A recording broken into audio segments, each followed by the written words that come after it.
어서 오세요. 반갑습니다. 안녕하세요. 저는 두 아이를 키우고 있는 30대 후반의 평범한 남자입니다. 경기가 어려운 시국이다 보니 저희 회사도 인급삭감 또는 희망퇴직을 받기 시작했고, 하루가 다르게 커가는 아이들은 이제 사교육비까지 들어가다 보니 매달 생활비가 부족한 실정입니다. 아내도 제 회사 사정을 알기에 더 아끼고 본인도 부업을 시작했으니 괜찮아질 거니까 너무 미안해하지도 걱정하지도 말라고 합니다. 하지만 집안의 가장으로서 마음이 편하지 않았고 20대 때 했던 대리운전 아르바이트를 퇴근을 하고 다시 시작하게 되었습니다. 처음에는 아내에게 회식이다, 야근이다 하며 돌려드렸지만 그것도 한계가 있기에 솔직하게 대리운전을 한다고 말을 하였습니다. 하루에 5만 원 벌어도 한 달이면 100만 원이 넘은 부수적인 수입이라고 하면서 반대하는 아내를 설득하였고, 무리하지 않는다는 약속을 한 후에 마음 편히 대리운전 아르바이트를 하였습니다. 그런데 경기가 어려워서 그런지 대리운전을 찾는 고객도 20대 때 아르바이트했을 때처럼 많지가 않았습니다. 그날로 허탕을 치면서 카페에 앉아 대기를 하고 있다가 예전의 추억이 생각이 났습니다. 군대에 가기 전에 최대한 많은 돈을 모아놓고 가고 싶다는 생각에 닥치는 대로 일을 구해서 할 때였습니다. 그렇게 일을 해도 지치지 않고 할 수 있는 나이였으니까요. 그날도 서울 번화가에서 분당으로 가는 대리운전을 잡았습니다. 고객님의 차 앞에서 기다리고 있는데 30대 초반의 나름 예쁜 여자 손님이었습니다. 차도 그때 당시에 1억이 넘는 고가의 외제차였습니다. 잘 걸어와서 타시길래 술에 많이 취하지 않을 줄 알았는데 한참을 운전해서 가고 있는데 취기가 올라오시는지 횡설수설하기 시작하였습니다. 그때 당시만 해도 내비게이션이 없는 차도 많았기에 손님이 목적지를 잘 알려주시지 않으면 운전해서 찾아가기가 어렵던 시절이었습니다. 핸드폰 내비도 없던 시절이었고요. 결국 갓길에 차를 세우고 지도를 보면서 술에 취한 그 여자 손님께 물어가며 가는 길을 찾고 있었습니다. 그런데 갑자기 제 옆자리로 옮겨 타더니 제 얼굴을 꼬집으면서 너무 귀엽다면서 오늘 집에 안 갈래 라고 하시는 겁니다. 고객님 이러시면 안 되고 가는 길 좀 알려주세요. 라고 하였더니 너보다 나이가 많은 여자라서 싫다는 거냐? 나 정도면 이쁘지? 라고 물어보시는데 솔직히 이쁜 정도가 아니라 제가 밖에서 쉽게 만나지 못할 정도로 훌륭한 수준이었습니다. 아니라고 하면서 너무 미인이시라고 하였더니 갑자기 제부도로 가자면서 집에 안 가신다는 겁니다. 그러면서 오늘 일당 다 보상해 줄 테니 오늘 밤은 같이 놀자고 하는 것이었습니다. 그때 당시도 지금처럼은 아니었지만 잘 못 엮이면 큰일이 나던 시절이라 저런 제안이 걱정은 되었지만 일단 싫지는 않았습니다. 돈도 많이 준다고 하였고 저보다 나이는 많지만 어디 가서 절대 빠지지 않는 미인의 몸매는 완전 레이싱 모델급이었습니다. 그렇게 출발한 제부도는 한참을 헤매고 지도를 보며 겨우 도착을 했습니다. 배고프다며 가까운 조개구이 집으로 들어갔고 조개구이와 술을 시켰습니다. 조개구이는 맛있게 먹었지만 술은 혹시 몰라서 안 먹고 음료수만 마시고 있는데 같이 온 여자 손님이 왜 술을 안 먹냐며 자기 잡아먹을까봐 무섭냐면서 걱정하지 말고 마시라고 자꾸 권유를 하였고 저도 포기를 하고 마셨습니다. 한 잔 두 잔 먹다 보니 말도 놓고 누나라고 부르게 되었습니다. 얼큰하게 술도 마시고 바지락 칼국수까지 배부르게 먹고 나오니 맛있는 커피 한 잔이 생각이 난다며 편의점으로 저를 끌고 가는 것이었습니다. 편의점에서 사온 맛있는 커피를 마시면서 바닷가에 앉아 대화를 나누었습니다. 뭐가 그렇게 답답하고 억울하다고 하는지 한참을 들어주고 있는데 제 머릿속에서는 슬슬 딴 생각이 들기 시작했습니다. 둘 다 술도 많이 마셨고 집에도 안 간다고 했고 설마 대리를 불려서 가자고 하지는 않을 테니 주변의 숙소를 알아봐야 되는데 방을 한 개를 잡아야 하나? 두 개를 잡아야 하나 등 머릿속에서는 오만 가지 생각을 하고 있었습니다. 그 누나는 이런 제 머릿속을 봤다는 듯이 너 이따가 나랑 뜨거운 시간 보낼 생각만 하고 있냐고 물어보는데 얼굴이 화끈거리면서 아무 말도 대답할 수 없었습니다. 누나는 특별히 봐준다면서 어서 숙소로 들어가자면서 방을 알아보라고 하였고 근처에 보이는 가장 가까운 곳으로 데리고 들어갔습니다. 편의점에 가서 하고 싶은 만큼 필요한 도구를 사서 오라고 하면서 그 누나는 먼저 씻고 있겠다고 하였고 여자 경험이 없던 저는 한 박스를 사면 여러 개가 들어있는 줄도 모르고 세 박스나 사서 왔더니 누나는 엄청 놀라하였습니다. 자기보다 젊은 것은 알았지만 정말 가능하겠냐면서 저를 쳐다봤고 한 박스 안에 여러 개 있다는 사실을 몰랐던 저는 별거 아니라는 식으로 대답을 했습니다. 그렇게 시작된 저희 뜨거운 시간은 다음날 아침까지 제가 사온 세 박스를 모두 사용하고 나서야 끝이 났습니다. 중간중간 잠을 조금씩 자기는 했지만 정말 어마어마한 시간이었습니다. 특히나 제 또래 여자애들보다 더 예쁘고 몸매도 좋은 것도 있었지만 반응과 느낌이 너무 좋았습니다. 아침까지 뜨거운 시간을 보낸 뒤에 둘 다 지쳐서 서로 부둥켜 안고 잠을 자다가 퇴실 전화를 받고서 숙소에서 나오게 되었습니다. 그 누나는 너무 피곤하다며 일단 자기네 집으로 가서 씻고 좀 더 자자고 하였습니다. 그렇게 그 누나의 차를 다시 제가 운전을 해서 그 누나네 집으로 가게 되었습니다. 그때가 토요일 아침이었습니다. 도착해서 씻고 다시 잠을 자고 일어나니 지난밤에 저와 보낸 시간이 너무 좋았다면서 한 번 더 뜨거운 시간을 보내자는 신호를 보내왔고 그날도 그 누나 집에서 하루를 더 보내게 되었습니다. 그 누나 집에 있는 와인을 마시면서 거품 목욕도 같이 하였는데 처음 하는 것이다 보니 신기했던 기억이 지금도 선명합니다. 일요일 점심을 먹은 후에 집에 가겠다면서 옷을 입기 시작했고 아쉽다면서 자극하던 그 누나의 터치에 마지막으로 한 번 더 뜨거운 시간을 보내고 나서야 그 집에서 나왔습니다. 자주 연락하자면서 언제든지 놀려와도 된다면서 그 누나는 자기 집 비밀번호까지 알려주었고 저도 나쁘지 않았기에 제 연락처를 알려주고 나왔습니다. 그리고 대리비 및 택시 타고 가라면서 봉투를 주었는데 무려 100만 원이라는 그때 당시에 20대 초반이었던 저에게는 아주 큰 돈이 들어 있었습니다. 그날 이후로 가끔 그 누나에게 연락이 왔고 수도 없이 만났던 것 같습니다. 그러다 제가 군대 간 이후에는 첫 휴가 때 나와서 보았고 이후부터는 연락이 되지 않았습니다.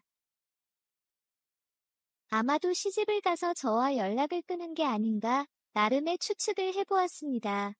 오랜 시간 만나다 보니 나이 차이는 좀 있어도 이 만남이 계속 지속이 되다 보면 언젠가 저도 취업을 하고 나면 그 누나와 결혼까지 가지 않을까 하는 생각도 한 적이 있었는데 저 혼자만의 착각이었던 것 같습니다. 오랜 시간 만나서 이야기를 하다 보니 통하는 것도 많았고 나름 정도 들었기에 결혼까지도 진지하게 생각했던 것인데 아무래도 10살이라는 나이 차이와 각자 나이에 따른 처한 상황이 너무 달랐던 게 아닌가 싶습니다. 오랜만에 생각한 그 누나가 오늘따라 너무 보고 싶네요. 잘 지내고 있는 궁금합니다. 정말 기회가 된다면 꼭 한번 다시 만나보고 싶네요. 오늘의 사연은 여기까지입니다. 구독과 좋아요, 알림 설정 부탁드립니다. 긴 글을 읽어주셔서 감사합니다. 구독과 좋아요 꾹꾹 눌러주세요. 꾹꾹. 알림 설정도 꾹꾹 눌러주세요.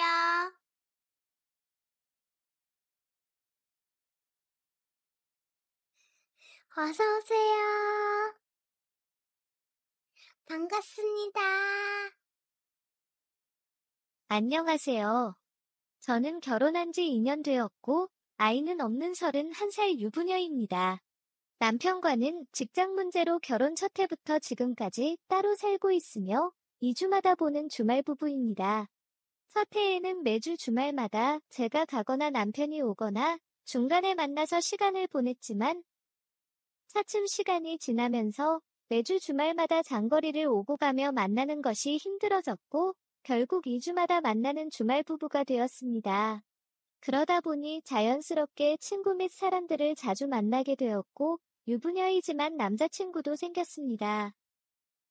그래서 가끔씩 남편이 오는 주말이 아니면 주말 평일 관계없이 남자친구 집에서 출퇴근하는 경우도 있습니다.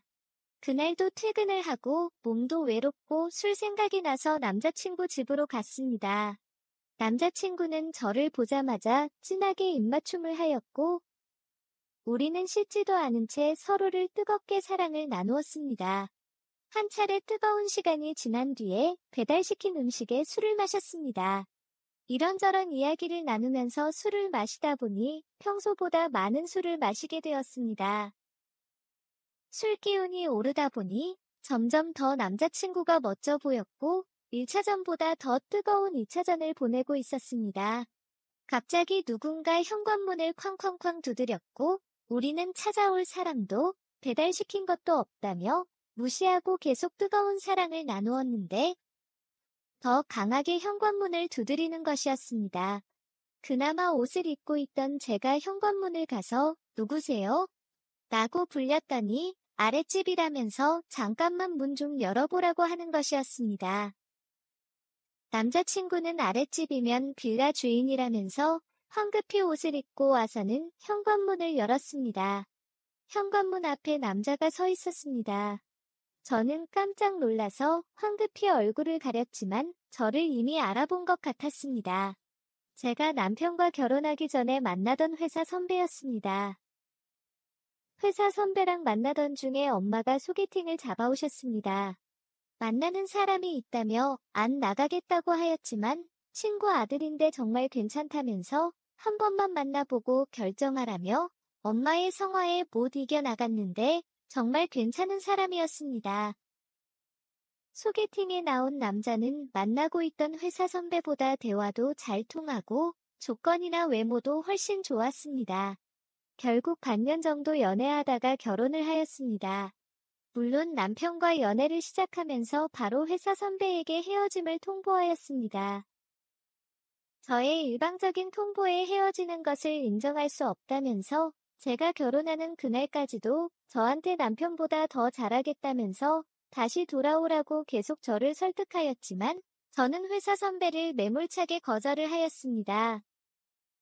이런 스토리가 있는 회사 선배가 남자친구의 빌라 주인이자 아랫집에 살고 있는 이웃이었습니다. 저를 알아본 선배를 제 이름을 부르면서 왜 여기 있냐고 묻는데 저는 아무 말도 하지 못했습니다. 남자친구는 여자친구라고 하면서 어떻게 아시냐고 회사 선배에게 물었고 같은 회사에 다니고 있는 선후배 사이라고만 할 뿐 특별한 이야기는 하지 않았습니다. 그러면서 집에 찾아온 이유를 말하는 것이었습니다.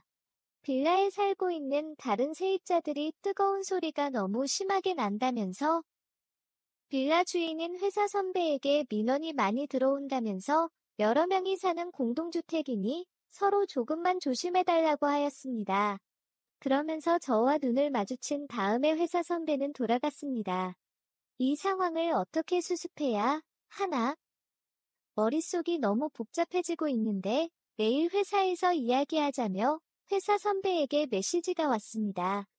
회사에서 만난 선배는 이렇게 살려고 자기랑 헤어지고 다른 남자와 결혼을 했냐면서 이럴 거면 그때 결혼하지 말고 자기랑 만나지 그랬냐면서 말을 하는데 제가 남편과 결혼을 안 했어도 선배랑은 더 이상 만나지 않았을 거라면서 할 말만 하라고 하였습니다. 제 결혼식 청첩장을 보여주면서 여기 있는 남편 연락처로 어제 자기가 보고 들은 내용들을 알려줘도 되겠냐고 묻는 것이었습니다. 그 연락처는 바뀌기 전 옛날 연락처라고 거짓말을 하였지만 어제 이미 확인차 전화를 해보았는데 제 남편 연락처 맞는 거 확인했다고 하는 것이었습니다. 이미 남편과 통화했다는 말에 저는 너무 긴장이 되었습니다. 무슨 말을 주고받았냐고 물었지만 말해주지 않았습니다. 다만 아직은 특별한 이야기는 하지 않았다면서 제가 어떻게 하느냐에 따라서 말을 할지 말지 결정하겠다고 하였습니다. 뭘 바라냐고 물었는데 잘 알지 않냐면서 마음의 결정이 끝나면 연락 달라고 하였습니다.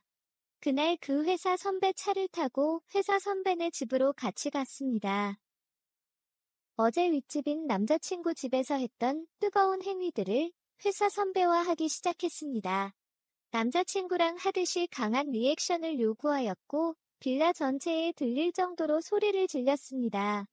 그랬더니 진짜 다른 세입자들에게 민원 전화가 오기 시작했고 심지어 남자친구한테서도 전화가 왔습니다. 방금 뜨거운 소리가 들렸는데 요번 거는 자기가 그런 것이 아니라면서 다른 집에서도 큰 소리가 나는 것 같다며 억울함을 호소하는 것 같았습니다. 그날 이후로 저는 회사 선배가 요구할 때마다 회사 선배 집으로 가게 되었고 심지어 바로 윗집인 남자친구 집에 있는 것도 방금 남자친구와 뜨거운 시간을 보낸 것도 알면서 저를 불려서 뜨거운 시간을 요구하였습니다. 그럴 때마다 남편이랑 통화하고 온다며 나온 뒤에 아랫집인 회사 선배 집으로 가서 뜨거운 요구에 응해줄 수밖에 없었습니다. 그래서 심지어 하루에 남자친구, 회사 선배, 남편까지 세 남자와 보내는 날도 있었습니다. 체력적으로도 심적으로도 너무 지치기 시작했고 결국 남자친구하고는 헤어졌습니다. 하지만 비밀을 지키기 위해서는 회사 선배의 요구는 거절할 수 없었습니다. 제가 너무 힘들다면서 이 정도 데리고 놀았으면 이제 놔달라고 부탁을 했지만 제가 살고 있는 아파트로 이사까지 왔습니다.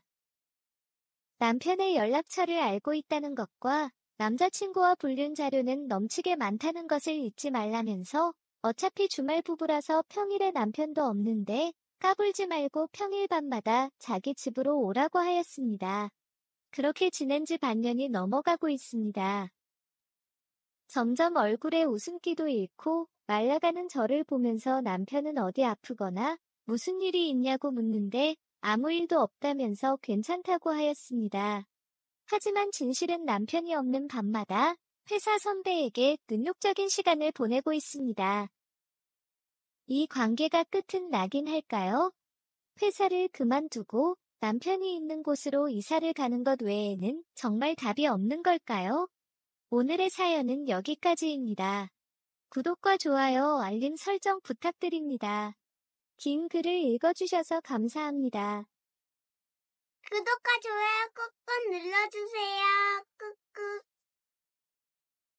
알림 설정도 꾹꾹 눌러주세요.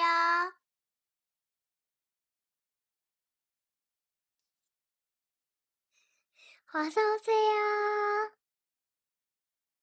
반갑습니다.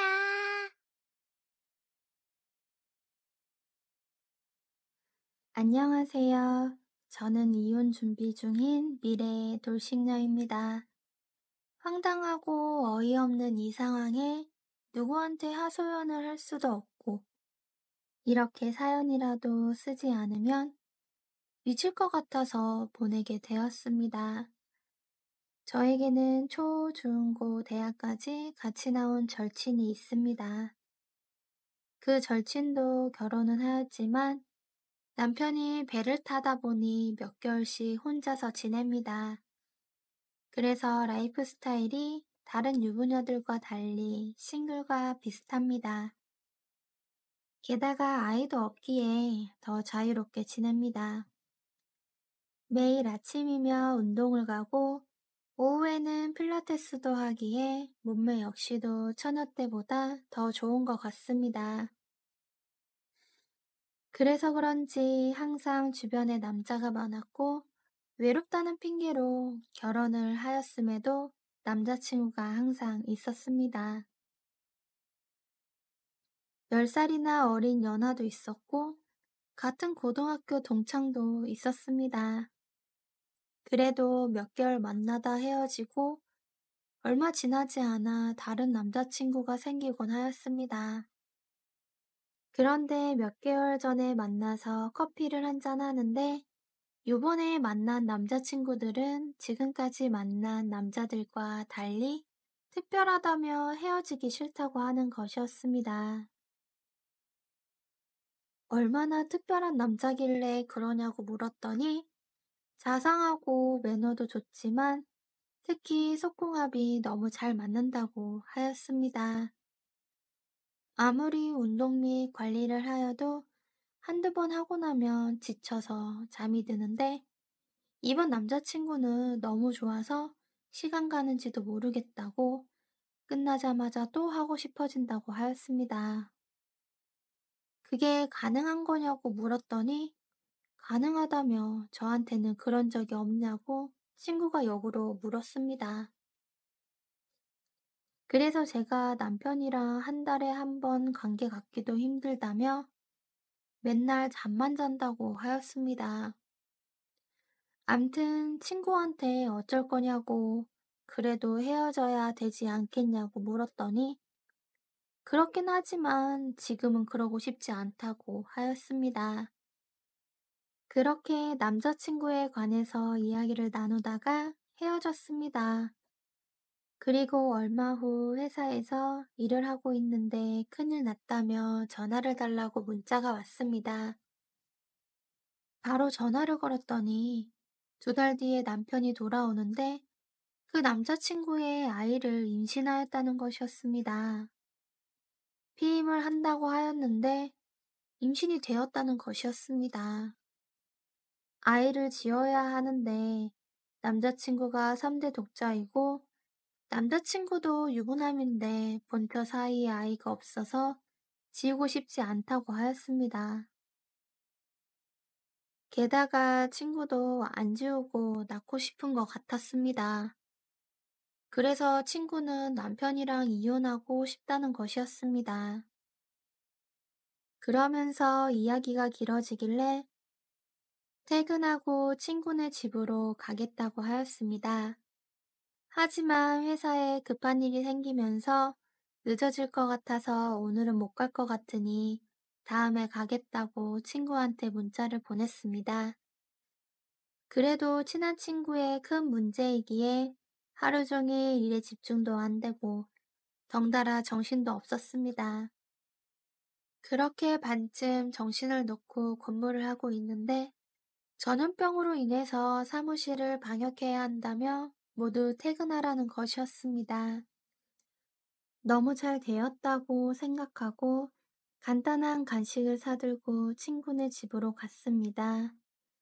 인터폰을 눌러도 반응이 없길래 비밀번호를 치고 들어갔습니다. 친구는 당황한 표정으로 소파에 앉아 있었고 왜 문을 안 열어주었냐고 묻자 잠깐 낮잠을 잤다고 하였습니다. 오늘 못 온다더니 어떻게 왔냐고 묻길래 상황을 설명해 주었습니다. 그리고 친구 이야기를 쭉 듣고 있었습니다. 듣다 보니 이야기가 길어지고 할 얘기도 많을 것 같아서 남편에게 전화를 걸어야겠다고 하였습니다. 보통 퇴근하고 같이 저녁을 먹는데 오늘은 먼저 먹으라고 친구네 집에 있으니 늦는다고 알려주려고 하였습니다. 그렇게 남편에게 전화를 걸었는데 친구네 안방 화장실에서 전화 벨소리가 나는 것이었습니다. 친구한테 집에 손님 계시냐고 물었더니 아무도 없다고 자기 핸드폰 벨소리라고 하였습니다. 남편은 전화를 받지 않았고 다시 전화를 걸었더니 또 안방 화장실에서 벨소리가 나는 것이었습니다. 벨소리도 남편 벨소리와 똑같아서 이상해서 안방 화장실 문을 열었더니 남편이 있는 것이었습니다. 그것도 속옷 차림에 있는 것이었습니다. 남편은 당황해하였고 친구도 이렇게 된 거 사실대로 말한다며 자기 남자친구이자 뱃속의 아이의 아빠가 제 남편이라는 것이었습니다. 교제한 지는 6개월 좀 넘었다고 하였습니다. 그러면서 우리는 너무 사랑하니 이혼해 줬으면 좋겠다고 하는 것이었습니다. 제가 너무 어이없어서 남편을 쳐다보니 남편은 그런 게 아니고 바람을 핀 거는 맞지만 이혼하고 싶은 생각은 없다고 하였습니다. 친구는 그럼 자기랑 뱃속 아이는 어떻게 할 거냐고 따지면서 물었고 남편은 그것도 포기할 수 없다고 하였습니다. 그러면서 자기는 모르겠다며 저와 이혼도 싫고 제 친구와 아이도 포기할 수 없다며 그 집을 나갔습니다. 친구에게 기싸대기를 쳐올리며 어떻게 이럴 수 있냐고 묻자 자기한테 먼저 다가온 거는 제 남편이었고 어찌 됐든 자기는 제 남편을 너무 사랑하고 남편의 아이를 임신하고 있다고 하였습니다. 독자 집안인데 아이를 포기할 수 없는 건 너도 잘 알지 않냐며 저한테 조용히 이혼해주라고 하였습니다. 저는 절대 이혼은 못 해주겠다고 하면서 그 집에서 나왔습니다. 남편이 속상하게 하면 언제든지 전화를 하라고 하셨던 시어머니께 전화를 드렸습니다. 상황을 설명드렸고 남편은 혼쭐 내주겠다고 그 아이는 물론 제 친구도 가족으로 받아들이지 않을 거라고 걱정하지 말고 집에서 푹 쉬라고 하셨습니다. 일찍이 친정 엄마가 돌아가셔서 평소에 시어머니께 많이 의지하면서 지냈고 저를 딸처럼 챙겨주셨습니다. 그렇게 그날은 시어머니만 믿고 집에 들어와서 꿋꿋이 밥도 먹고 씻고 잤습니다. 다음날 남편에게 전화가 왔고 너무 미안하다며 모든 것을 다 정리하고 평생 용서를 구하며 살겠다면서 용서해 달라고 하였습니다. 일단 저녁에 퇴근하고 집에서 얘기하자고 하였습니다. 퇴근 후 집에서 이야기를 들어보니 시부모님께 엄청나게 혼난 것 같습니다. 그리고 아이는 지우는 걸로 친구랑도 얘기가 끝난 것 같았습니다. 남편이 독자이기에 저희 집 근처에 사시던 시부모님께서도 노후에 도시에 사는 건 공기도 안 좋고 시골이 그립다며 전원주택을 지어서 지방으로 이사를 가셨습니다. 몇 번이고 내려가서 밭 등 시골 일도 도와드리겠다고 하였지만 피곤할 텐데 오지 말라며 조만간 저희 집에 놀러 갈 테니 맛있는 거 해먹자고 하셨습니다. 어느 날 남편이 3박 4일로 출장을 갔습니다. 주말에 딱히 할 일도 없고 너무 외로웠습니다. 그래서 시어머니가 좋아하시는 김치만두를 만들어서 전원주택으로 무작정 내려갔습니다. 2시간을 달려서 도착하였더니 남편 차가 세워져 있는 것이었습니다. 너무 당황했지만 일단 시부모님 집으로 들어갔습니다. 시골에 있는 집이어서 그런지 대문과 현관문도 열려 있었습니다. 아기의 울음소리도 들리면서 거실에 시부모님과 남편과 아기가 있었고 제 친구가 과일을 깎고 있었습니다. 완전 한 가족같이 보였습니다. 저는 당황해서 멍하게 서 있었고 모두들 저를 보고 놀란 표정이었습니다. 친구의 그 사악한 미소에 너무 화가 나서 만들어서 가져온 김치만두를 친구한테 던지고서는 그냥 나왔습니다. 남편은 뒤쫓아 나왔고 다 설명하겠다고 하였지만 저는 이혼해 줄 테니 위자료 등 넉넉히 준비해 놓으라고 하고 집으로 올라왔습니다. 제가 저희 집에 도착하고 1시간쯤 지난 뒤 남편과 시어머니가 오셨습니다. 독자고 손이 귀하고 어쩔 수 없었다며 이해해 줄 수 없냐고 설득하는 것이었습니다. 제가 역으로 물어보았습니다. 저희 부부 둘 다 아직 30대 초반이고 결혼한 지 2년 고장 좀 넘었는데 제가 불임도 아니고 나이가 많이 먹도록 아이를 시도하였지만 안 된 것도 아닌데 이 상황을 이해해 달라고 하시는 건 너무한 거 아니냐고 물었습니다. 남편과 시어머니는 아무 말도 못 하셨고 조용히 나가달라고 말씀드렸습니다. 손주와 새 며느리와 행복하게 사시라고 말씀드렸습니다. 그리고 남편에게는 아까 말한 대로 넉넉히 준비해 놓으라고 하고 방으로 들어갔습니다. 친오빠가 변호사이기에 밖에 남편과 시어머니 들으란 식으로 큰 소리로 있었던 일들을 통화하였습니다.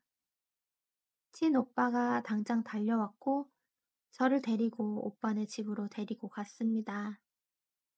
오빠는 고생 많았다며 지금부터는 오빠가 다 알아서 처리해 줄 테니 일단 마음의 진정부터 하고 앞으로 어떻게 하고 싶은지 생각해서 알려달라고 하였습니다. 며칠 동안 남편과 시어머니의 연락도 받지 않은 채 회사도 연차를 내고 쉬면서 생각을 하고 마음의 결정을 내렸습니다. 이미 아기는 낳았고 핏줄이 당기는데 어떻게 없는 것처럼 살 수 있겠습니까? 게다가 독자 집안입니다. 그래서 이혼하기로 하였습니다. 그렇게 오빠에게 얘기해 주었고 현재 이혼 절차를 진행 중입니다. 게다가 친구에게도 상간녀 소송 진행 중입니다. 가장 친한 친구와 가장 사랑했던 남편과 가장 의지했던 시어머니까지 다 잃었습니다. 이제는 누군가를 믿고 사랑하고 마음을 주지 못할 것 같습니다. 너무나 답답한 마음에 주저리 사연을 적어서 보냈습니다. 읽고 들어주셔서 감사합니다. 구독과 좋아요 꾹꾹 눌러주세요. 꾹꾹. 알림 설정도 꾹꾹 눌러주세요. 오늘의 사연을 시작합니다. 안녕하세요. 저는 30대 중반 가정주부입니다. 남편은 얼마 전 해외지사로 발령나게 되면서 현재 떨어져 지내고 있습니다. 아이도 없어서 같이 따라서 갈까도 생각했지만 1년 정도만 있다가 돌아오는 것이기도 하고 있던 가게도 있었기에 저는 그대로 지내게 되었습니다. 그런데 얼마 전부터 엄마가 자주 병원에 가시는 것 같더니 결국 암이라는 것이었습니다. 그래도 요즘은 의술이 좋아져서 초기에 발견하면 완치율이 높다고 하기에 희망을 가지고 치료만 잘 받으라고 하였지만 병원비 등을 어떻게 감당해야 될지 모르시겠다면 한 걱정이셨습니다. 자식은 저 혼자뿐입니다. 그래서 제가 도와드려야 하는데 지금도 이미 너무나 많이 도와준 상황입니다. 전세의 작은 아파트이긴 하지만 지내질 수 있는 집도 해드렸고 엄마의 개인적인 빚도 다 갚아드렸습니다. 그 외에도 많은 것들을 해드렸는데 엄마의 병원비마저 남편에게 말해서 부담을 주고 싶지 않았습니다. 아직 아이를 못 가진 이유 중에 엄마한테 많은 돈이 들어가다 보니 경제적으로 아직 아이를 낳는 것이 부담이 되는 것도 있습니다. 이런 상황이기에 제 스스로 해결할 수밖에 없었습니다. 남편에게는 저녁에 심심하기도 하고 답답하기도 해서 쿠팡 새벽 배송을 한다고 거짓말을 하고 노래방에 도우미로 나가기 시작했습니다. 새벽까지 술도 마시면서 있다 보니 몸도 힘들고 속도 망가지기 시작했습니다. 그날도 어김없이 저녁에 노래방으로 출근을 하였습니다. 손님이 오셔서 룸으로 들어갔는데 시아버님이 계신 것이었습니다. 친구분들과 오신 것이었습니다. 시선을 피하고 모르는 척하면서 그 방을 조용히 빠져나왔지만 시아버지도 같이 따라서 나오셨습니다. 그러면서 이야기를 하자며 저를 데리고 나가셨습니다. 그렇게 시댁으로 가게 되었습니다. 엄마의 병원비 등 모든 상황을 말씀을 드렸고 남편에게 부끄러운 일은 하지 않았다며 믿어달라고 말씀을 드렸습니다. 시아버지는 그런 일이 있으면 말을 해야지. 그러시면서 부족한 금액은 보태줄 테니 노래방에서 그만 일하라고 하시는 것이었습니다. 그날 이후로 저는 노래방 도우미를 그만두었고 가게에만 전념하면서 열심히 일하였습니다. 또한 시아버지께서도 매일매일 가게로 오셨습니다. 혼자서 밥 먹으면 입맛도 없고 며느리 가게 매출도 올려줄 겸 식사하시려 오셨다가 오후에는 이것저것 일들을 도와주셨고 배달을 다녀올 수 있게 가게도 봐주시고 급한 물건들도 사다 주셨습니다. 그렇게 저녁 장사까지 끝내고서는 집으로 돌아가셨습니다. 젊은 저도 안 하던 일을 하면 힘든 법인데 시아버지가 안 힘들고 안 아프면 거짓말이기에 쉬는 날에 백숙을 해드리려 시댁을 찾아갔더니 시름시름 앓고 계셨습니다. 이제 가게 나오지 마시라고 말씀을 드렸더니 얼굴도 보고 밥도 먹고 운동 삼아 일도 도와주려 가는 거니까 신경 쓰지 말라고는 하셨지만 얼굴은 많이 힘들어 보이셨습니다. 게다가 시댁에서 가게까지 대중교통으로 1시간이 넘는 거리이기에 더 힘드셨을 겁니다. 한 고집하시는 시아버지를 말리지 못하고 백숙만 해서 같이 먹고 집으로 돌아왔습니다. 아무래도 남편이 돌아올 때까지는 계속 저렇게 가게로 출근하실 것 같고 혼자서 지내시는 것도 적적하실 것 같아서 저희 집에서 같이 살자고 시아버지께 말씀을 드렸습니다. 아직은 혼자서 스스로 챙기고 지낼 수 있다며 마음만 받겠다고 하셨지만 남편이 없어서 혼자 지내는 것이 무섭다는 말도 안 되는 이유를 들면서 설득 끝에 아버님을 모시고 오게 되었습니다. 그렇게 같이 새벽에 제가 먼저 출근해서 일을 하고 있으면 점심때쯤 오셔서 식사를 하시고서는 저녁 장사까지 하고 같이 퇴근을 하였습니다. 그날도 평소처럼 퇴근하는 차 아니었습니다. 아버님께서 보수도 안 받고 열심히 일하는 가끔 회식은 안 시켜준다면서 시아버지가 쏠 테니 생맥주 한잔하고 들어가자고 하시는 것이었습니다. 그날따라 날도 덥고 힘들었기에 제가 산다며 주차를 하고 같이 아버님과 호프집으로 갔습니다. 몇 주를 같이 일하고 하루 종일 붙어 있다 보니 확실히 예전보다 아버님과 가까워졌고 호프집 사장님은 딸과 아빠인 줄 알았다고 하셨습니다. 그렇게 생맥주와 맛있는 안주를 먹으면서 아버님과 즐거운 시간을 보내고 집으로 돌아왔습니다. 밀린 빨래 등 집안일을 하고 있는데 조용히 아버님께서 저를 뒤에서 안으셨습니다. 화들짝 놀랬지만 갑자기 밀치면 다치실까봐 왜 그러세요 하면서 뒤돌아보았고 시아버지의 기습키스를 받았습니다. 오늘따라 시어머니 생각도 나고 외롭다면서 같이 시간을 보내주시면 안 되냐고 하시는 것이었습니다. 단칼에 이건 아니라고 거절을 하였어야 했는데 저도 미쳤는지 술에 취한 것인지 시아버지는 안고 말았습니다. 그날 그렇게 실수를 저질러 버렸습니다.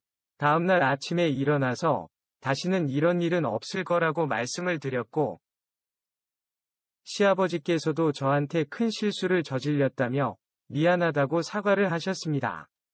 그리고 다시는 이런 일이 없을 거라며 어제 일은 저희 둘만의 비밀로 조용히 덮자고 하셨고 저도 동의하였습니다. 하지만 그날 이후로 어색 분위기는 계속되었고 아버님도 제가 불편하셨는지 며칠간은 가게에 안 나오셨습니다. 친구들 약속이 생겨서 못 간다고 연락을 주시긴 했지만 그냥 저를 피하시는 것 같았습니다.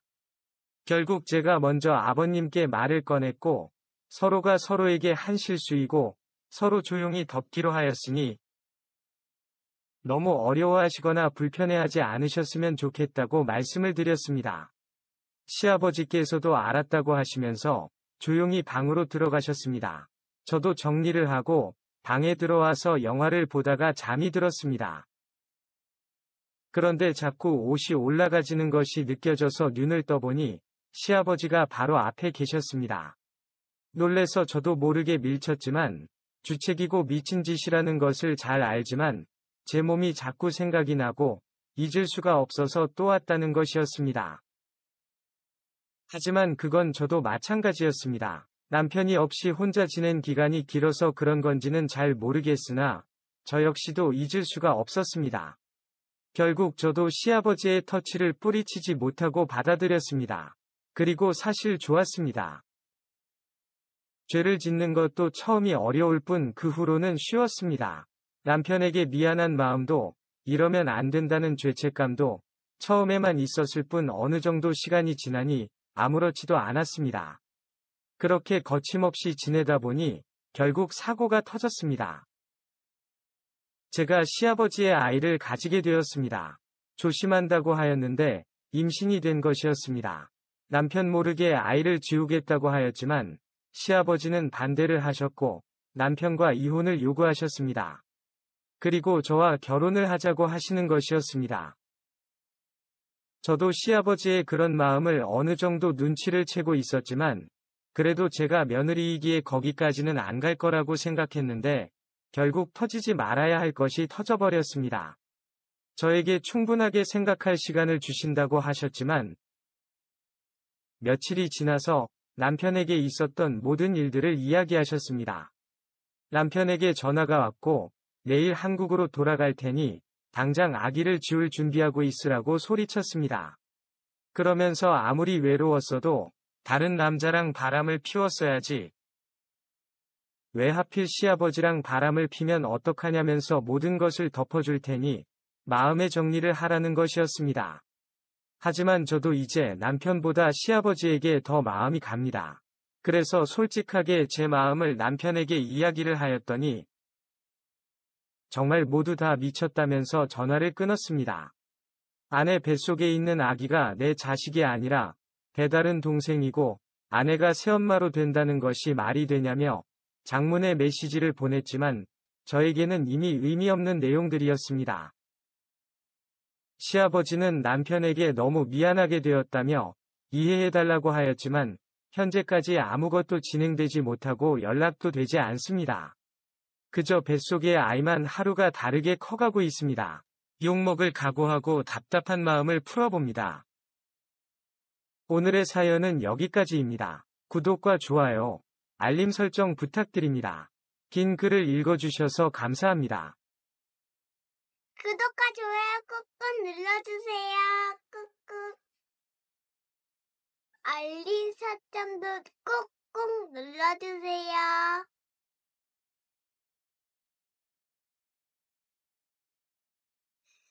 어서오세요. 반갑습니다. 안녕하세요. 저는 20대 후반 유부남입니다. 결혼한 지는 2년이 되었고, 아내는 저보다 1살 어리고 소아과 간호사입니다. 연애할 때부터 유독 아이를 좋아했고, 제 기준에서는 요즘 여자들과 달리 순수하고 참한 성격을 가진 모습에 반해서 결혼까지 하게 되었습니다. 술도 안 마시고 명품도 좋아하지 않았으며 저도 아내도 그다지 벌이 좋은 편이 아니었지만 우리 형편에 맞게 알뜰하게 살면서 저와 같이 멋진 미래를 꿈꾸는 그런 여자였습니다. 그래서 현재 멋진 미래를 꿈꾸며 같이 잘 살고 있었습니다. 그런데 한 달 전쯤에 동창회를 다녀오면 안 되냐고 묻는 것이었습니다. 평소에도 직장 회식도 잘 안 가고 명절에 가족들끼리 모여도 술을 안 마시고 저와 둘이서도 아주 가끔씩 와인을 마실 정도로 술을 안 좋아하는 사람인데 동창회를 다녀온다고 하는 것이 좀 신기하긴 했습니다. 동창회 가면 어느 정도 술을 마실 것을 알면서도 가겠다고 하는 것을 보면 오랜만에 친구들이 보고 싶은 것 같아서 제일 이뻐 보였으면 하는 마음에 모아놓은 용돈으로 새 옷도 사주고 동창회를 보내주었습니다.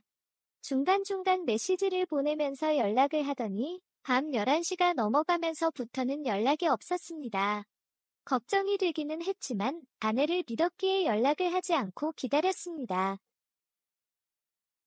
TV를 보면서 졸고 있는데 새벽에 완전 만취한 목소리로 아내에게 전화가 왔고 자기가 있는 곳이 어딘지 모르겠다면서 무섭다고 빨리 데리러 오라는 것이었습니다. 저도 순간 멘붕이 왔고 저희 부부는 차가 없기에 급히 콜택시를 타고 아내가 있는 곳으로 갔습니다. 술집 앞에 앉아서 자고 있는 것이었습니다.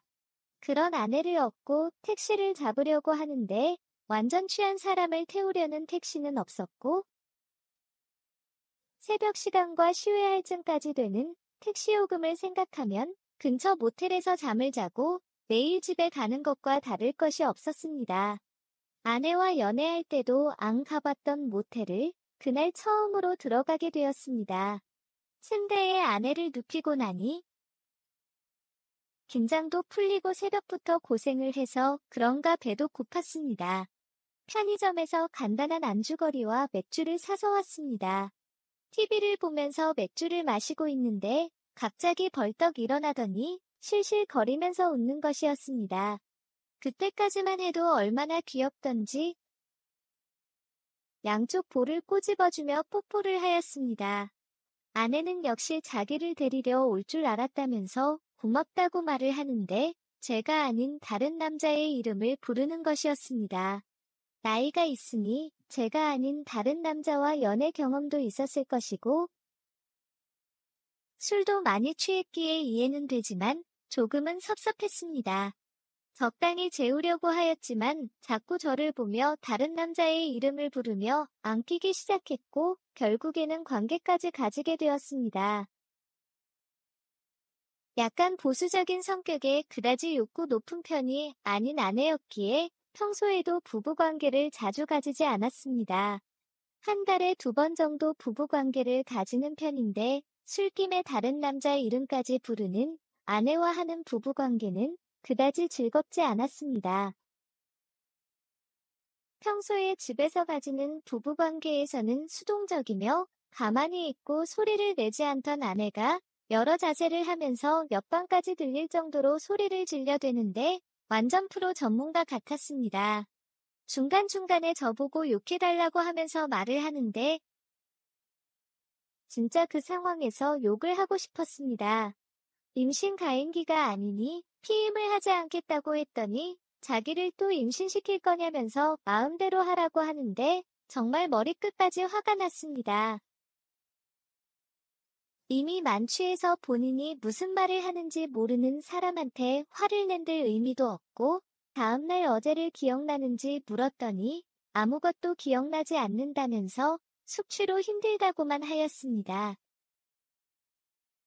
그날 이후로 제 머릿속에 아내가 보여준 행동과 했던 말들이 각인이 되어 아직까지도 자고 있는 아내만 보면 계속 생각이 납니다. 오늘도 침대에서 자고 있는 아내는 보는데 그날 일이 생각나서 답답한 마음에 담배 피우려 밖에 나갔다가 어딘가는 말을 하고 풀어야만 할 것 같아서 이렇게 사연을 쓰고 있습니다. 진심으로 그날 말한 그 남자가 보고 싶었으면 저한테 데리러 오라고 연락을 안 했을 거라고 생각하면서 단순 술 먹고 한 실수라고 생각하다가도 혹시라도 제가 오기 전까지 이미 그 남자와 시간을 보내고 있다가 외박을 안 되고 집에 들어가야 하니 그때서 저한테 연락을 한 것은 아닐까라는 생각이 듭니다. 20대 여자 혼자서 술집 앞에 앉아서 자고 있는 것도 상식적으로 잘 이해가 되지 않는 부분입니다. 심지어 동창회에서 친구들과 술을 마셨고 아무리 취해서 실수를 했다고 하더라도 남자도 아니고 여자인데 이렇게 길바닥에 혼자만 버려진다는 것이 쉽지 않는 일이니까요. 그 후로는 생각을 하면 할수록 동창회가 아니라 처음부터 그 남자와 만나서 시간을 보낸 것이 아닐까 라는 생각에 너무 힘들었습니다. 그래서 더 이상 생각을 안 하려고 하는데 쉽지가 않습니다. 그리고 쿨하게 넘어가는 척 아무 일도 없었던 척하였는데 무슨 일이 있었는지 캐묻는 것도 몰래 아내의 폰을 뒤져보는 것도 속 좁아 보이고 괜히 부부싸움 거리만 만드는 것 같아서 선뜻 그렇게 하지도 못하고 있습니다. 어떻게 하면 좋을까요? 속 시원하게 풀지 않고 시간이 지나면 제가 스스로 다 이해하고 제 머릿속에서 잊혀질까요? 너무나 답답합니다. 도와주세요. 오늘의 사연은 여기까지입니다. 구독과 좋아요, 알림 설정 부탁드립니다. 긴 글을 읽어주셔서 감사합니다. 구독과 좋아요 꾹꾹 눌러주세요. 꾹꾹. 알림 설정도 꾹꾹 눌러주세요. 오늘의 사연을 시작합니다. 안녕하세요. 저는 20대 후반 유부남입니다. 아내는 고등학생 때 여자친구로 만났습니다. 대학 생활과 군대까지 잘 만나다가 취업을 한 후에 바로 결혼을 하였습니다. 거의 10년에 가까운 연애 후에 한 결혼이기에 처갓집 식구들과도 불편함 없이 너무 편했습니다. 물론 아내와 저희 집 식구들하고도 편하게 잘 지내고 있습니다. 오랜 시간에 함께 지내왔지만 아직도 아내와 같이 있으면 설레고 좋습니다. 그런 아내는 얼마 전에 막내 처제와 같이 살면 어떠냐고 물어보는 것이었습니다. 격식을 갖추어서 호칭을 부르니 처제이지. 처음 만났을 때는 초등학생이었고 저하고는 친오빠 동생 사이 정도 됩니다.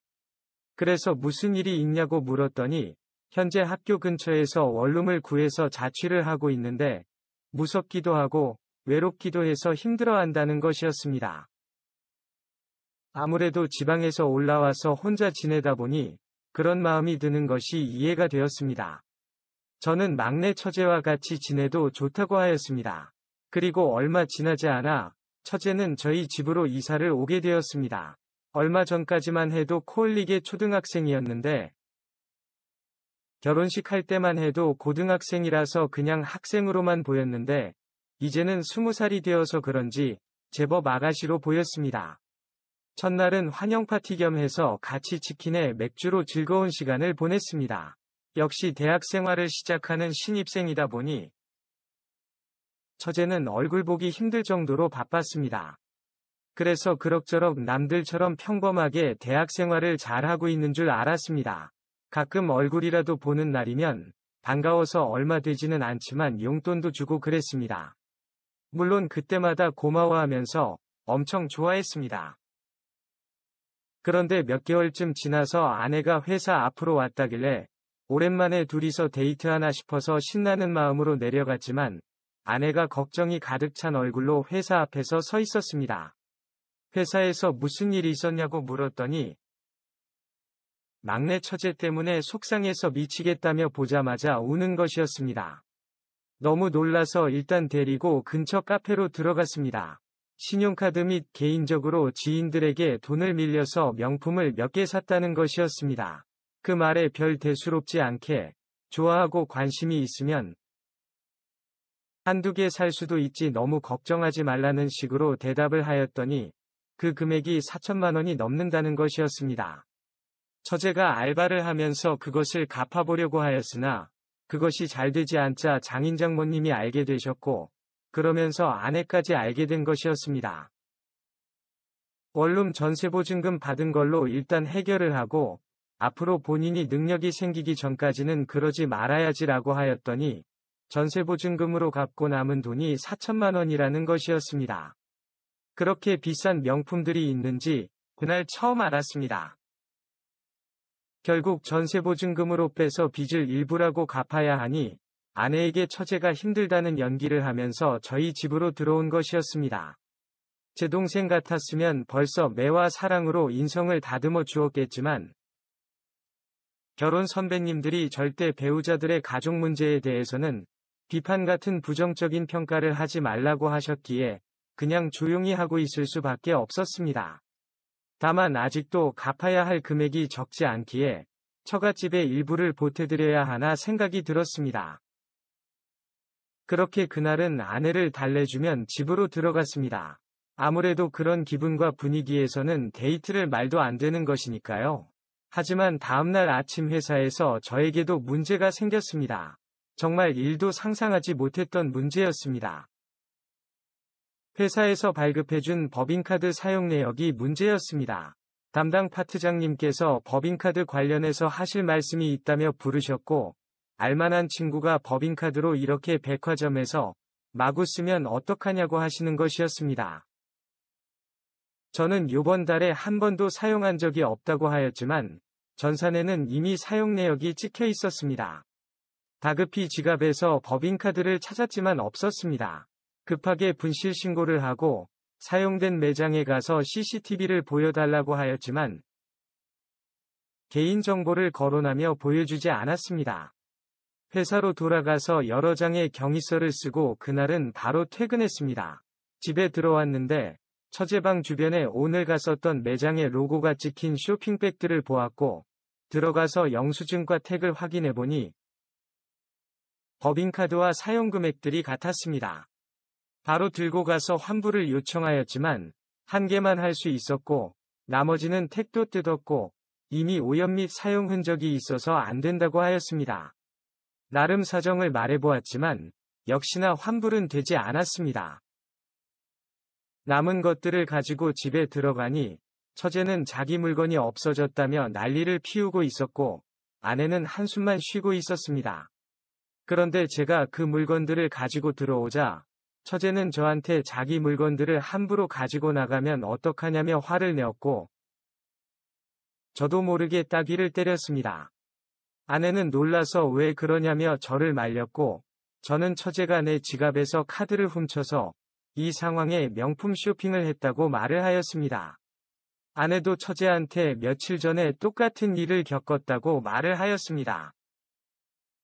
그랬더니 언니와 형부가 처제한테 이 정도 선물도 못 해주냐며 처제는 따지기 시작했고 저는 처제가 법인카드로 1,000만 원이 넘는 쇼핑을 한 덕분에 이미 여러 장의 경위서를 오늘 썼으며 잘못되면 해고될 수도 있다고 하였습니다. 도저히 참을 수가 없어서 그대로 처갓집에 전화를 드렸고 지금 저희 집으로 올라와 달라고 말씀을 드렸습니다. 밤늦게 장인장모님은 오셨고 처제는 보자마자 형부한테 따귀를 맞았다며 고자질을 하였지만 너무나 오랫동안 봤던 저를 아시기에 오죽하면 때렸겠냐며 오히려 처제 보고 조용히 하라고 하셨습니다. 모든 상황을 말씀을 드렸고 모두 다 변상해 주신다고 하시며 회사에 가서 다시 잘 말해보라고 하셨습니다. 그래서 제가 감히 한 가지 제안을 해도 되겠냐고 말씀을 드렸습니다. 모든 명품들을 중고샵에 전부 팔아서 당장 갚아야 할 금액들부터 처리를 하고 갚는데 부족한 금액과 전세보증금 등 손해본 금액은 처제가 당장 직장을 구해 일을 해서 모두 변상하게 하자고 하였습니다. 아직 학생인데 직장은 어떻게 다니냐고 처제는 반발하였고 인성이 그릇되었는데 학교가 무슨 소용이냐고 역으로 물었습니다. 처제가 일할 수 있는 일자리와 명품들을 처분할 수 있는 매장들은 제가 알아보겠다고 하였습니다. 아내 및 장인장모님도 동의를 하셨고 다음날 저는 연차를 내고 차에 명품들을 한가득 싣고 중고매장에 전부 팔아버렸습니다. 그 돈으로 일단 가장 급한 법인카드 사용금액 및 아내 카드비를 처리하였고 일부 남은 금액은 4천만 원의 채무 중 일부를 갚았습니다. 처제는 속상해서 미쳐 날뛰었지만 가볍게 무시를 하고 계속 진행을 하였습니다. 보수도 적당하면서 도망도 못 가면서 꾸준히 할 수 있는 일을 찾기 시작했습니다. 남의 끝자락에서 친구 부모님과 친구 김양식을 하고 있는데 거기에 상황을 말하고 부탁을 하였습니다. 친구 녀석이 흔쾌히 수락을 하며 거처도 마련해 줄 테니 한번 같이 내려오라는 것이었습니다. 심지어 동네가 너무 외진 곳이라 마을버스도 하루 한 번 오지만 그것도 타려 가려면 차가 없다면 걸어서 1시간 이상 걸어야 하는 그런 곳이었습니다.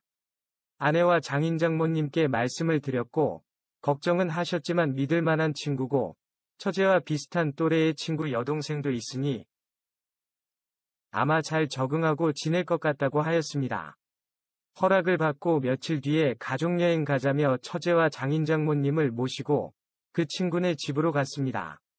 며칠 묵으면서 김양식도 체험해보고 일도 도우며 앞으로 처제가 할 일에 대해서 보여드리기도 하였습니다. 그리고 올라오는 날 처제가 차에 타려고 하자 여기 남아서 돈 다 갚을 때까지 일하면 된다고 하였습니다. 학교는 휴학계를 낼 테니 걱정하지 말라고 하였습니다. 처제는 엄청 당황하며 소리쳤지만 가볍게 무시를 하고 올라왔습니다. 그날 저녁 친구한테서 전화가 왔고 올라간다며 터미널까지 태워달라고 생떼를 피웠지만 작업복을 주며 일을 하라고 하였답니다. 그 자리에 주저앉아 울더니 일을 해야 밥도 주고 잠 잘 곳도 제공해준다는 말에 오후부터는 일을 했다고 하였습니다. 몇 개월이 지난 현재는 그 친구와 처제가 사귀고 있습니다. 물론 일도 열심히 하고 있고요. 그래서 둘이서 결혼하고 싶다고 말이 나오기는 하는데 장인 장모님께서는 아직 학교도 졸업 안 했고 이제 막 20살인데 벌써 시집을 가겠다고 하니 못마땅해 하시면서도 한편으로는 그래도 다행이라고 생각하시는 것 같습니다. 일이 끝나고 나면 하루 종일 같이 붙어 있다 보니 금세 친해지고 사귀게 된 것 같습니다. 이러다가는 저희보다 먼저 아이를 가질 것 같기도 하네요. 아무튼 제 처제의 명품 중독 이야기를 들어주셔서 감사합니다. 오늘의 사연은 여기까지입니다. 구독과 좋아요, 알림 설정 부탁드립니다. 긴 글을 읽어주셔서 감사합니다. 구독과 좋아요 꾹꾹 눌러주세요. 꾹꾹. 알림 설정도 꾹꾹 눌러주세요. 오늘의 사연을 시작합니다. 안녕하세요. 저는 서울에서 평범한 직장 생활을 하고 있는 40대 중반 남성입니다. 같은 직장을 다니고 있던 아내와는 결혼한 지도 20년이 다 되어 갑니다. 결혼 초에는 각자의 경력도 쌓고 신혼생활이 좋아서 조금만 더 있다가 아이를 가질 생각으로 미루고 있었습니다. 하지만 막상 아이를 가져야 할 나이가 되니 마음이 조급해서 그런지 둘 다 건강상의 문제는 없었지만 임신은 쉽게 되지 않았습니다. 그렇게 몇 년을 실패하다 보니 자연스럽게 아이가 없는 삶을 수긍해가며 살고 있었습니다. 약 6개월 전 점심때쯤 회사에서 일을 하고 있는데 퀵으로 서류 봉투를 받았습니다. 제 업무상 퀵으로 물건을 받는 것이 흔한 일이 아니었기에 그날이 선명하게 기억이 납니다. 별 생각 없이 열어본 봉투 안에는 제 아내가 찍힌 사진들과 편지가 있었습니다. 아내가 다른 남자 품에 안겨서 숙박업소에 들어가는 사진, 공영주차장에 세워놓은 차 안에서 아내가 다른 남자와 사랑을 나누는 사진, 그 밖에 충격적인 사진들이 한가득이었습니다. 부들부들 떨리는 손으로 편지를 펼쳤습니다. 그 편지와 사진을 보낸 사람은 작년에 제 아내와 바람을 피운 남자와 이혼한 전처였습니다. 그때 당시에 이혼한 전처에게 제 아내가 며칠 동안 찾아와서 잘못했다고 사과를 하고 다시는 안 그런다고 약속을 하였기에 저한테 제 아내와 본인 전 남편과의 바람난 사실을 안 알렸다고 하였습니다. 그런데 몇 개월 전에 본인이 운영하는 편의점 주변에서는 우연히 제 아내를 봤다는 것이었습니다. 서울 사는 사람이고 본인은 동탄에서 편의점을 하고 있다 보니 처음에는 우연히 보았을 거라고 생각했다고 하였습니다. 하지만 얼마 지나지 않아서부터는 자주 보이기 시작했고 제 아내가 또 바람이 났다는 것을 알게 되었다고 하였습니다. 제가 아닌 다른 남자와 주기적으로 비슷한 시간대에 전처가 운영하는 편의점 건물에 있는 모텔로 들어가고 나오는 것을 확인하였고 몇 번이나 전처가 운영하는 편의점에 들려서 피임용품과 음료수를 사서 들어간 적도 있다고 하였습니다. 제 아내가 그 전처를 못 알아보았다고 하였습니다.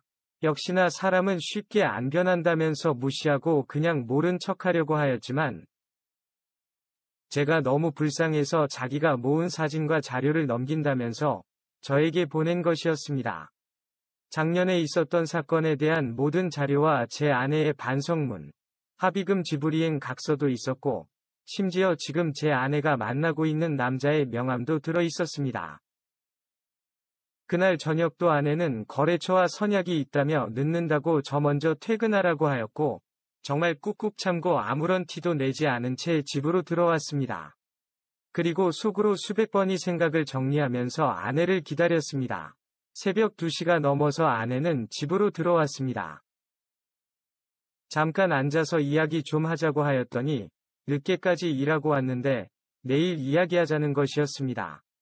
아까 낮에 받은 명함을 보여주며 그럼 여기다 전화해서 이야기를 먼저 해도 되겠냐고 하자 엄청 놀라면서 저에게 바로 잘못했다고 하는 것이었습니다. 뭐를 잘못했냐고 하였더니 딱 한 번이 실수라면서 지금은 연락도 안 한다고 거짓말을 하는 것이었습니다. 이미 복사해둔 수십 장의 사진을 바닥에 뿌려주자 아내는 아무 말도 하지 못했습니다. 아기 낳고 나면 처녀 때 몸매로 돌아가기 힘들다면서 팅팅거렸던 것도 이러고 다니려고 했냐면서 따졌고 아내는 절대 그런 게 아니라고 하면서 이 남자가 처음이고 바로 헤어지고 뭐든지 시키는 대로 다 할 테니 용서해 달라고 무릎을 꿇고 싹싹 비는 것이었습니다. 계속 거짓말만 하는 아내에게 작년 사건 자료들도 보여주니 얼굴이 하얗게 질려버렸습니다. 벌벌 떨고 있는 아내를 데리고 나와 무작정 처갓집으로 갔습니다. 새벽 4시쯤 도착한 처갓집을 무작정 들어갔고 장인 장모님께 모든 사진과 자료들을 보여드렸습니다. 한참 동안 아내를 때리시더니 딸 교육을 잘 못 시켜서 미안하다며 오늘 저 혼자 돌아가라고 하셨습니다. 아무 말도 없이 집으로 돌아왔습니다. 다음날 점심때쯤 돼서 아내가 집에 들어왔습니다. 들어오자마자 그 남자와는 헤어졌고 다시는 바람도 피우지 않고 시키는 것은 뭐든지 다 할 테니 용서만 해달라고 비는 것이었습니다. 남편과 같은 직장을 다니고 같은 집에서 사는데도 남편 모르게 바람 피우다 걸려서 몇천만 원씩 합의금도 내었는데 또 바람을 피우는 너를 어떻게 믿고 용서해야 할지 모르겠다고 하였습니다. 제가 믿을 수만 있다면 뭐든지 다 할 수 있다는 아내의 말에 일단 회사도 그만두고 핸드폰도 해지하라고 하였습니다. 그리고 하루 종일 집에서 집안일하면서 있으라고 하였습니다.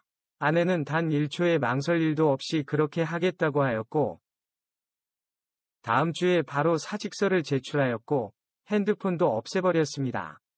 그리고 집에다가 홈 CCTV도 설치하였습니다. 슈퍼를 가더라도 쓰레기를 버리려 가더라도 무조건 외출을 할 시에는 집 전화로 저에게 통화한 후에 다녀오기로 하였습니다. 그렇게 몇 주가 지나도 그 사진 속에 아내가 다른 남자와 사랑을 느끼는 모습이 머릿속에서 잊혀지지 않았습니다. 그럴 때마다 아내의 의사도 묻지 않은 채 바로 아내를 침대에 눕혔고 부부간의 매너 이런 것은 무시한 채 욕구와 복수에 가득한 짐승이 되었습니다. 처음에는 아프다며 이러지 말아달라며 애원했지만 어느 순간부터는 자연스럽게 받아들이기 시작했습니다. 그러던 와중에 아내는 평소에 다른 제 모습에 오히려 더 만족이 된다면서 오히려 더 좋아하기까지 하였습니다.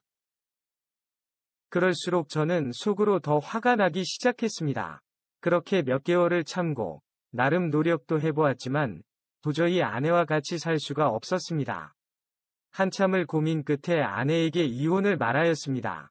아내는 제가 하라는 대로 원하는 대로 다 들어주었는데 도대체 왜 그러냐면서 앞으로 더 잘할 테니 제발 용서해달라고만 합니다. 재산도 반으로 나누고 6개월간 제 월급의 반을 생활비로 줄 테니 그동안 새 직장을 구하라고 하였습니다. 그리고 내가 상간남 소송으로 위자료 받아내면 너도 마찬가지로 상간녀 소송으로 위자료 줘야 할 텐데 내가 상간남 소송 안 한 것만으로 감사하게 생각하라고 하였습니다. 계속 더 구차하게 굴면서 합의 이혼 안 해주면 이혼 소송 들어갈 것이고 그럴 경우에는 상간남 소송도 같이 진행할 거라고 하였습니다. 아내는 생각할 시간을 달라서 본인 짐을 챙겨서 처갓집으로 갔습니다. 그날 이후 장인어른께 연락이 와서 소주도 한잔하였지만 제 마음은 풀리지 않았습니다. 장인어른께서는 제가 원하는 대로 회사도 그만두고 수입도 없고 모든 연락도 다 끊은 채 집에서 크게 반성하면서 지냈던 것들을 다시 한 번만 생각해달라고 돌아가셨습니다. 다음 주에 아내와 만나서 다시 한번 이야기를 나눠보기로 하였는데 아직까지는 제 생각에는 변함이 없습니다. 남자, 여자를 떠나서 과연 어떤 사람이 저런 배우자를 용서하고 다 받아줄 수 있을까요? 그리고 실수라고 하기엔 이미 큰돈의 수업료도 지불한 상태에서 또 바람을 피웠다는 것이 제 상식에서는 실수라고 보기가 어렵습니다. 이건 습관이거나 남자의 환장한 것이 맞다고 생각합니다. 일단 만나서 다시 이야기해 보겠지만 아내가 어떤 제안을 가지고 오더라도 이혼하는 것이 맞는 거겠죠? 오늘의 사연은 여기까지입니다. 구독과 좋아요, 알림 설정 부탁드립니다. 긴 글을 읽어주셔서 감사합니다.